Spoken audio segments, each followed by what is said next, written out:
Congratulations sa win mo sa first episode. Going to the second episode, may pressure ba? Kasi first of all, ikaw ang unang Station Royal badge winner. Tapos, Pinay ka pa as nasa home court tayo. May Yes. pressure ba going to the Of second? course naman, alam mo, sa lahat talaga ng competition na sinasalihan ko, is may pressure talaga always. And coming from season 3 of Drag Race Philippines, which is like, 3 minutes ago, parang kakatapos lang ng season 3 tapos sumali ako ulit. So parang nasa akin pa rin yung pressure na parang dapat kong galingan and dapat kong pursigihan yung mga pinagagawa ko sa loob. So yes, pressure talaga ako. So, last girl group challenge ng season mo, you did well.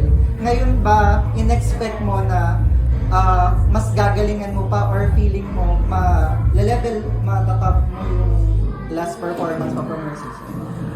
Alam mo, actually, nag-enjoy ako this season sa girl group namin. Nag-enjoy din naman ako nung last. Pero ngayon kasi, ibang-iba yung feeling. Kasi parang dala-dala mo yung Philippines sa international na stage. Dahil ito ay Station Royal. So, lahat talaga makakita. And yes, ano yung tatmul? Personal opinion, anong mas maganda? Performance mo sa Okay. yung last season or yung ngayon na girl group?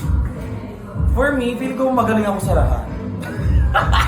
Sa akin na naman yun. So, kailangan mo talaga maniwala sa sarili mo. Dahil pag hindi ka niniwala sa sarili mo, walang masasabi mga iba.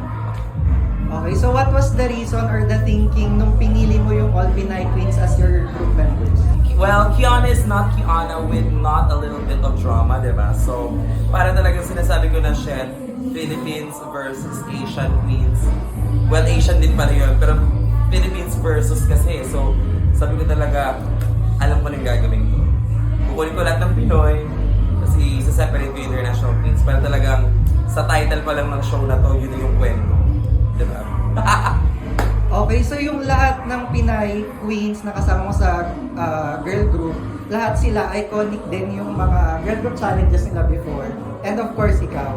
So ngayon, feeling mo ba it played a disadvantage kasi hindi ka naka top 3 ngayon? Alam mo, di ko din alam sa judges na yon. Pero para sa akin, naniniwala ako na on top talaga ako.